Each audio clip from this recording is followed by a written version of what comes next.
ఆ నేపథ్యంలో పుష్ప సినిమాను మనం చూడాలి. పుష్ప సినిమా ఏంటి, అది క్రైమ్ సినిమా బాగా చూస్తారన్నమాట వాస్తవే.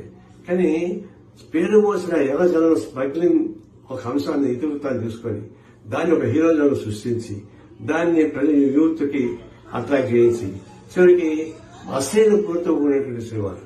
చివరికి రష్మిక చెప్పింది బాధపడుతూ, నాకు ఇష్టం లేదు ఫీలింగ్ డాన్స్ వేయడానికి, కానీ తప్పనిసరిగా నిర్మా తప్పు చేసిన వల్ల చేయాల్సి వచ్చింది.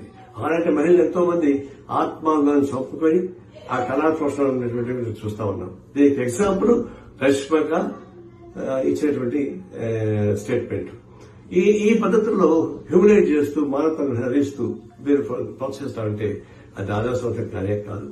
దీన్ని నేను ఘటన జరిగింది, ఒక ఆమె చనిపోయింది, ఒక పిల్లవాడు దీనిలో కోమాలో ఉన్నాడు, తీవ్ర నష్టం. 2 కోట్లు కాదు 5 కోట్లు ఇచ్చినా కూడా ప్రాణం తెచ్చిపెట్టారు. అందులో వయసులు పెద్దది కాదు. అయినా సరే నిర్మాతలతో కలిసి డబ్బిస్తూ ఉంటారు. ప్రభుత్వం కూడా సహాయం చేస్తానంటుంది. మనమంతా అందరూ కూడా సహాయం చేయాల్సిందే.